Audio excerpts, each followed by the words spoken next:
Olá pessoal, tudo bem? Bom, hoje nós temos aqui mais uma análise. Hoje vamos analisar uma música, né, do Bon Jovi, também conhecido como o Bom Jovem, né? As pessoas chamam ele de Bom Jovem para brincar às vezes. Pois é. Nós vamos analisar hoje a música It's My Life e eu vou dar aqui algumas introduções também, algumas ideias importantes para, inclusive em português, fazer aí algumas diferenciações do inglês para o português e falar um pouquinho de gramática também, em geral. Bom, como vocês talvez estejam percebendo, estamos aí sempre melhorando passo a passo aqui a nossa produção e agora estou com um novo microfone aqui, já que a pedidos de vocês, né, pedir aí para a gente melhorar o áudio, creio que esteja ficando melhor. Então, mas não deixem também de dar outras sugestões de conteúdo. Podem mandar conteúdo tanto de música para a gente analisar, ou se vocês querem algum tipo de lição, algum tipo de ideia que vocês não entendem muito bem, né, algum tópico da gramática, tanto do inglês, quanto do francês, quanto do espanhol, quanto enfim, do alemão, vocês podem me dar a sugestão. Vocês podem deixar aqui no comentário ou quem me conhece pode falar aí diretamente comigo que eu vou atender aí aos pedidos. Inclusive, a análise de hoje também vem a pedido do Gustavo, né, que acompanha aí o canal. Diz ele que assistiu todos os vídeos, então, claro, a gente tem que, com certeza, levar em consideração esses pedidos. Então, pode pedir aí que, pelo menos, enquanto o canal ainda está na sua versão beta, vamos dizer assim, né, estamos ainda engateando, aprendendo bastante sobre este mundo do YouTube, fica fácil aí atender o pedido de vocês, tá certo? Então, claro que sempre terei essa preocupação. Mas vamos lá, vamos entender agora a tal da letra. Vou ler como sempre, né? A gente sempre dá uma lida na música Bon Jovi, It's My Life, né? This ain't a song for a broken hearted, no silent prayer for faith departed, and I ain't gonna be just a face in the crowd. You're gonna hear my voice when I shout it out loud. It's my life, it's now or never, but I ain't gonna live forever. I just want to live while I'm alive. My heart is like an open highway, like Frankie said, I did it my way. I just want to live while I'm alive, it's my life. Yeah, this is for the ones who stood their ground, for Tommy and Gina who never backed down. Tomorrow's getting harder, make no mistake. Luck ain't even lucky, got to make your own breaks. Wow, very good. É claro que eu faço um resumo aqui da letra para não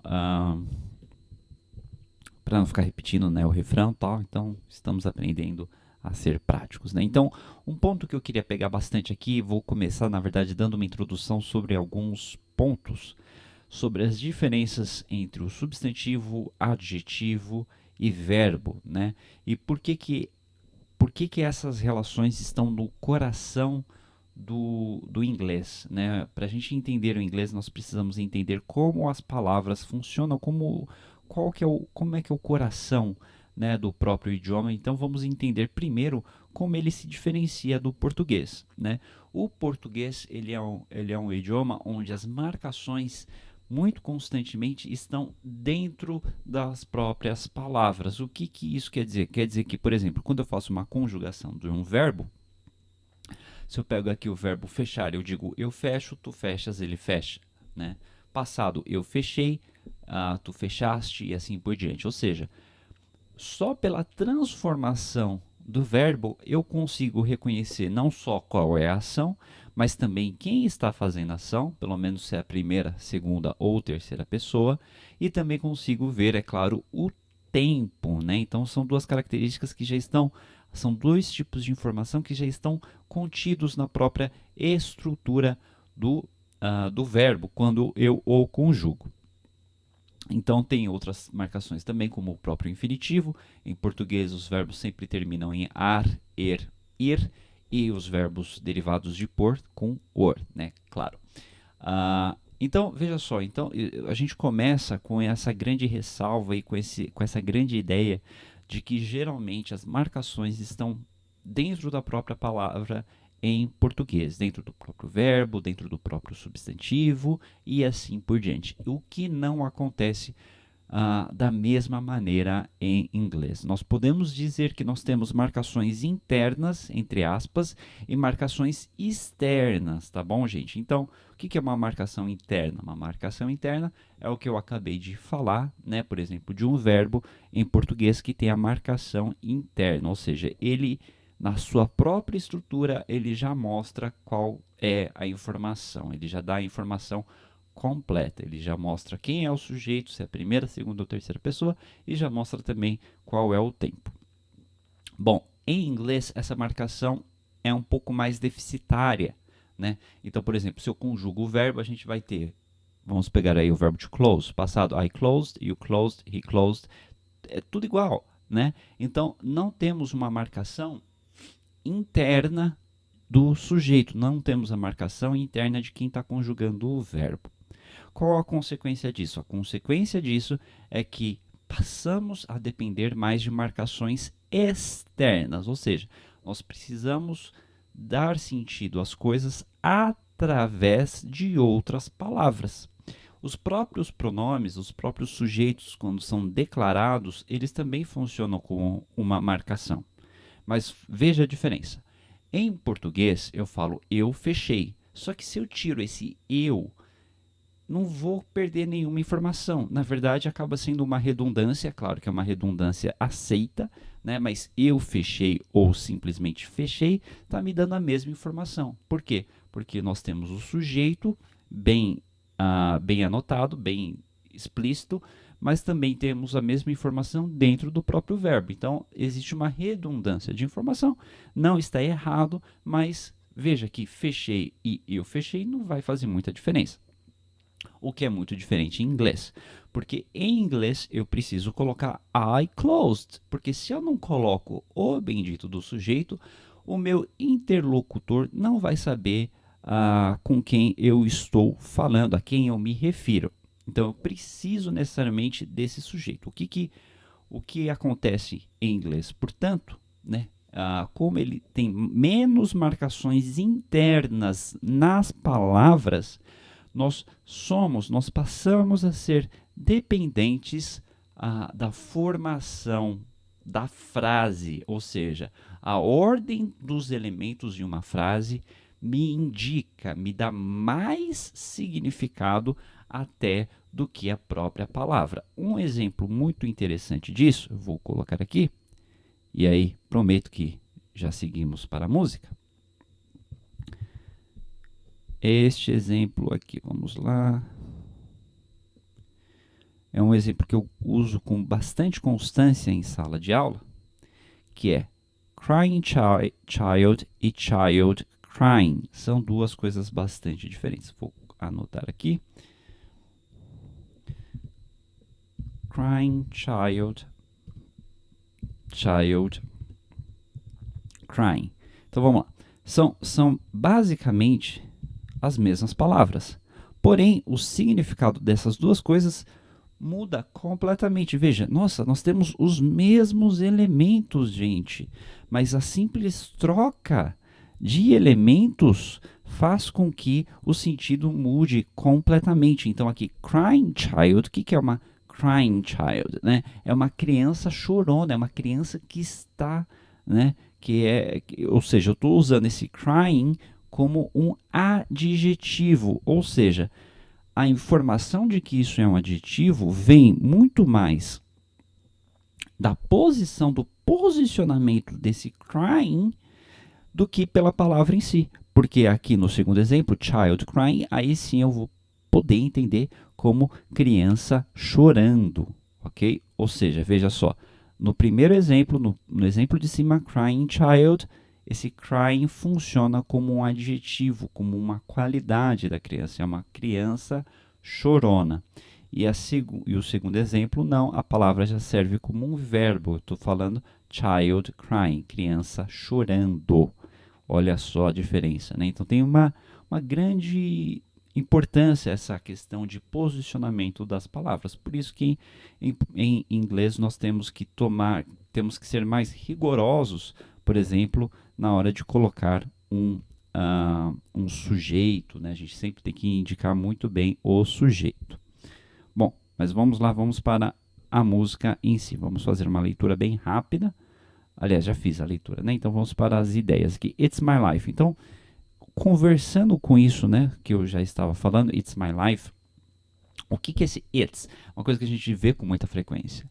O it, neste caso aqui, não tem significado, ele não tem uma tradução, mas ele tem toda uma importância. Por quê? Porque a sua importância vem do fato de que ele está servindo como um sujeito de apoio. Em inglês eu não posso, por conta dessas questões de marcação, né? Eu não posso deixar uma frase, se ela estiver, claro, se eu tiver uma sentença no indicativo, eu preciso sempre indicar o sujeito, e é o que acontece aqui no It's My Life.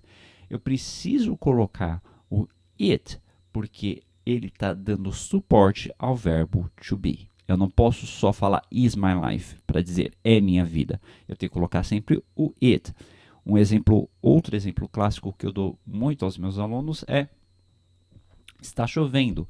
It is raining. Veja, neste caso nem sequer existe um sujeito em português. A gente chama de sujeito inexistente. Não é nem que ele está oculto. Não, ele é inexistente. Só que em inglês eu preciso colocar porque não posso deixar sem sujeito. Então, nem que seja por um sujeito de suporte, eu tenho que colocar. Ok? Então, essa é a primeira ideia aqui dessa música. It's My Life.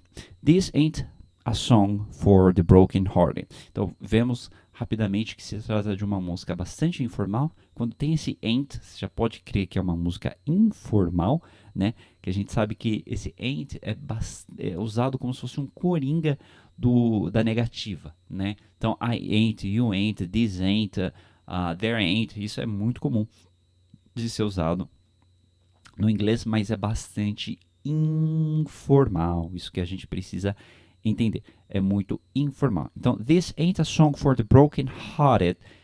Esta não é uma música para aqueles de coração partido, ok? No silent prayer for faith departed. Não é uma oração silenciosa para aqueles desprovidos de fé, né? Aqueles sem fé, faith departed, aqueles que já não têm mais fé. And I ain't gonna be just a face in the crowd. E eu não serei só mais uma voz na multidão.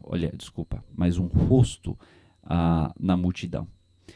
You're gonna hear my voice when I shout it out loud. Você vai ouvir a minha voz quando eu gritá-la, quando eu usá-la alto, né? It's my life, it's now or never. É minha vida, é agora ou nunca. But I'm gonna live forever. But I ain't gonna live forever, perdão.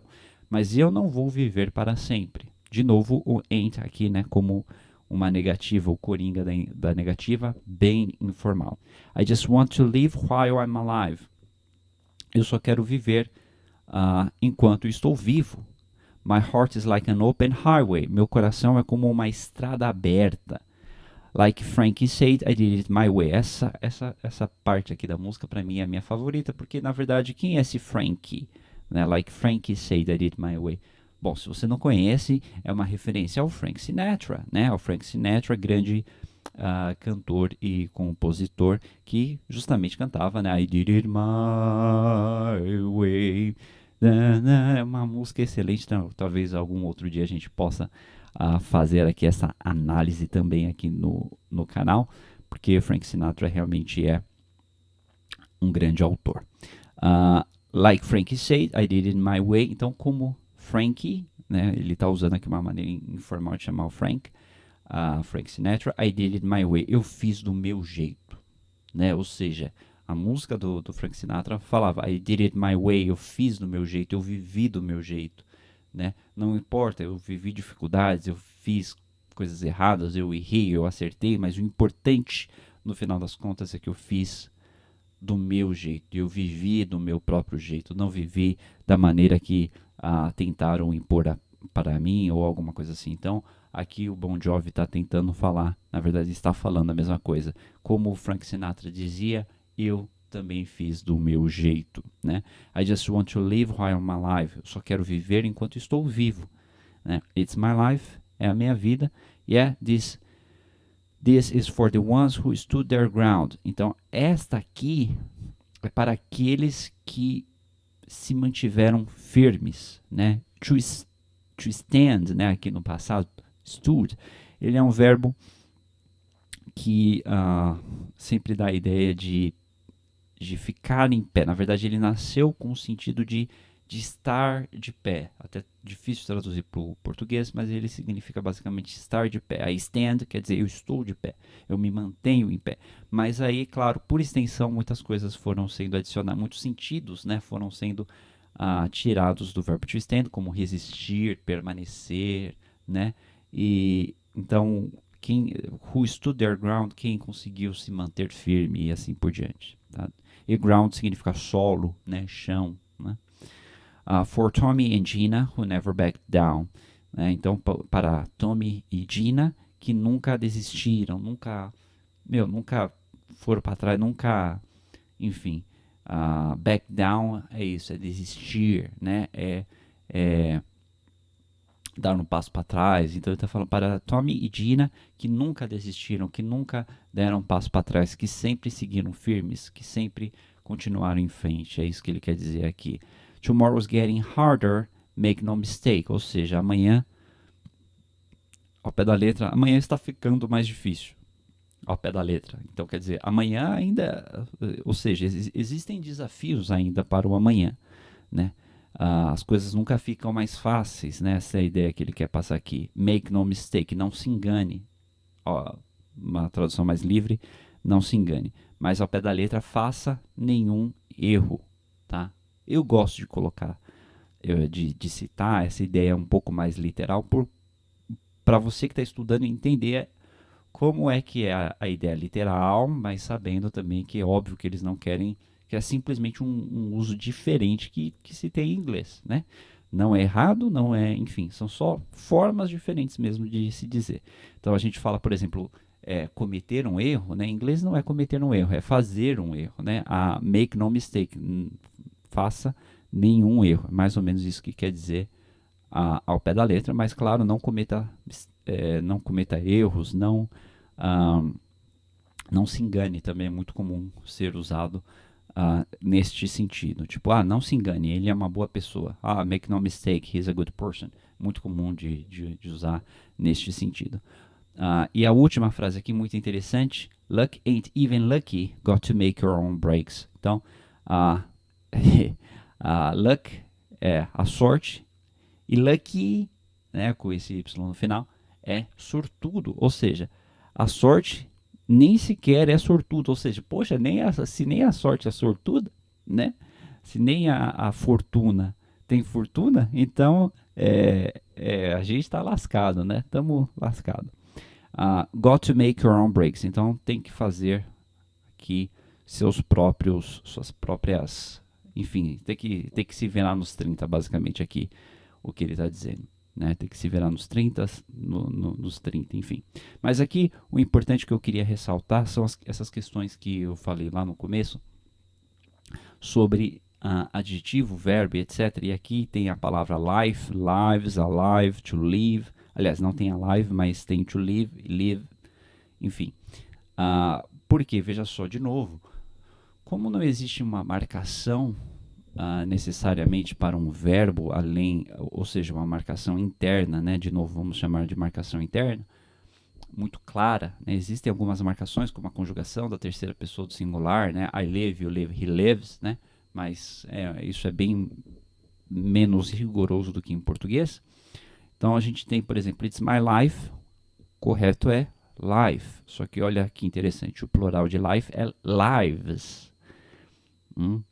Vocês vão entender onde eu quero chegar. One life, uma vida. Two lives, duas vidas. É como aquele movimento, né, principalmente que houve no mundo inteiro, mas sobretudo nos Estados Unidos, Black Lives Matter. Né? Então ganha-se o V.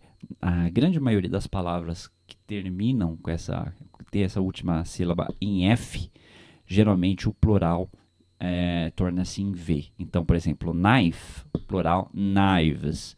Wife, plural, wives. E assim por diante, ok? E aí ele fala também, I just wanna live while I am alive. Aí o alive torna-se o adjetivo, tá, gente? Então, alive, substantivo, life. Alive, vivo. Então, não confunda. Veja que são palavras todas muito próximas, por isso que estou, né, salientando isso. Então, alive é vivo. Eu estou vivo. I am alive. E aí o verbo é to live. Porque aí o que acontece? O pessoal olha assim, vida. Como é que eu falo vida? Eu falo life. Como é que eu falo vidas? Eu falo lives. Como é que eu falo vivo? Eu falo alive. E como é que eu falo viver? To live. Não é to live, professor? Não. To live. E veja que ainda, além de tudo, é um i curto, né? Não é live, como outro verbo. To live. I live, you live, he lives. I live it, you live it, he live it. Por isso que já teve casos de aluno falar assim para mim, não, professor, você está errado. E aí colocou lá no Google a palavra live, né? O L-I-V-E, e saiu o som live. E falou, tá vendo, professor, você está errado. É por isso que a gente sempre tem que entender, é difícil, né? Aquela coisa, aquela questão de conhecimento aproximado é uma porcaria às vezes, né? Eu tenho um pouquinho de conhecimento em cada coisa. Não, gente. O live existe. Se escreve da mesma maneira, mas significa outra coisa. Como está aqui no exemplo, live em blá blá blá. O live significa ao vivo. Ou seja, sim, o verbo se escreve da mesma maneira. Nós falamos to live, mas quando eu falo ao vivo, eu falo live. É daí que vem essas lives do Instagram, lives do YouTube e assim por diante. Aí a gente fala live, mas o verbo é o verbo to live. É o verbo to live, ok? Então, é claro que se você coloca lá no Google, se você não coloca nenhum contexto, ele não vai saber se você está falando do verbo to live ou se ele está falando de live, de ao vivo. Então, tem que tomar bastante cuidado com isso, ok? Então, basicamente é isso que eu queria passar, algumas ideias sobre o coração, né, do inglês, como é que funcionam essas questões de marcações. Vou falar bastante ainda de marcação em vários outros vídeos aqui do canal. E, claro, se você gostou, deixa aí sua curtida, por favor, deixe seu apoio aí pra gente. Se tiver alguma sugestão, como eu disse, como o canal ainda está no começo, né? Eu vou fazer aí o possível para atender todas as sugestões, ideias e tudo mais. Muito obrigado a você que assistiu até aqui e até a próxima.